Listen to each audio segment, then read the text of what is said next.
Hi, I'm Glenn Dunks and welcome to The Report.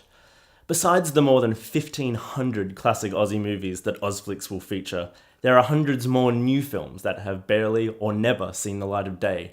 Some are brand new, made in the last year, and some are from the recent past, but were stifled in their genesis by the dominance of Hollywood blockbusters.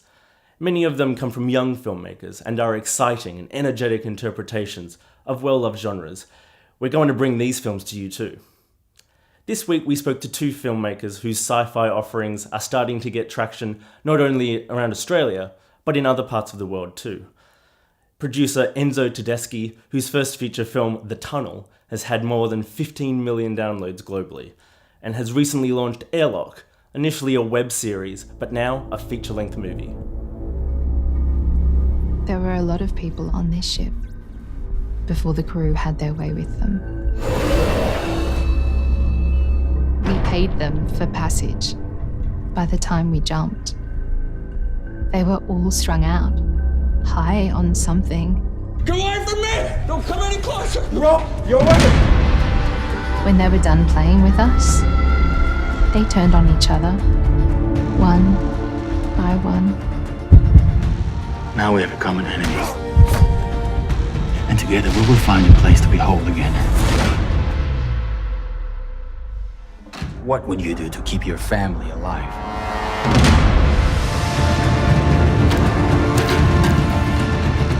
We spoke to Enzo about the role Ozflix will play for emerging filmmakers and their films. I almost always struggle to find the Australian films that I want to watch. That's probably due to the fact that I tend to be seeking out some obscure stuff from time to time.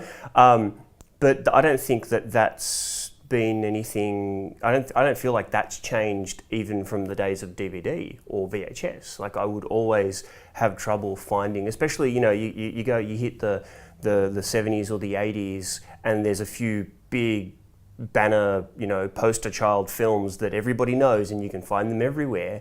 But I mean, where can I find a copy of Next of Kin? I think preserving our film heritage is incredibly important. We almost lost Wake in Fright completely, if not for what happened. And I only ended up seeing that, I think, only last year. These films are not easy to find. So to have a place where you can go and get them when you want them was great. As a film buff, let alone an Australian filmmaker, just as a film buff, that excites me. I think Ozflix will be a great channel for independent Australian film producers and filmmakers in general to be able to bring their work to the world in a way that they're currently maybe not able to do. Another local producer with a high-quality sci-fi offering is Jessie OBrien, whose new movie Arrowhead has been picked up for theatrical release around Australia and has already been released overseas. If we're gonna win this war, I need information.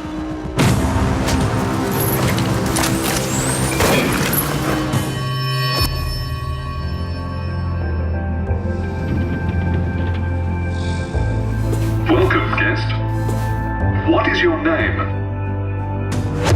Just let me think for a second.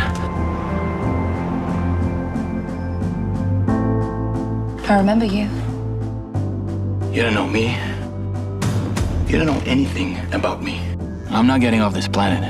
It's not a planet, it's a moon. But we aren't the only ones still here, are we?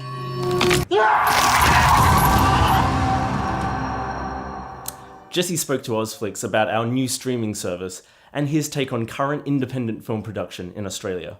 I think it's amazing that there could be a platform that all are welcome to join. If it really is open to any filmmaker making an Australian film, that's pretty unique, I imagine. I don't imagine there's a British service that would put all the British films up in one place. Aussie film has always been very unique and existing on an island. We are on an island away from the rest of the world. And I think in some ways it's a bit of an enigma. It's hard to understand what a lot of Aussie films mean. The landscape really has changed in the space of a few years, because with Arrowhead I thought it was going to be theatrical, and I thought I would be really disappointed if it wasn't. And then it became a TV movie and I adjusted my expectations. And then now I like the fact that it's going to be available on iTunes and Ozflix, because people ask where they can see the film, and it's so good to be able to say an answer. Direct them somewhere where they can actually watch it. That's really all it's about, is making something that people can see. I don't want to be emulating what the Americans do, because I am Australian and I think we have unique voices here that I don't want to lose. I feel like Ozflix is going to bring Australian films back into the conversation, a digital conversation, and put a spotlight on it. That's it from us this week. Next time, we'll be back with legendary Aussie director Bruce Beresford and international actor Bruce Spence, talking about their experiences and the value of streaming Aussie movies.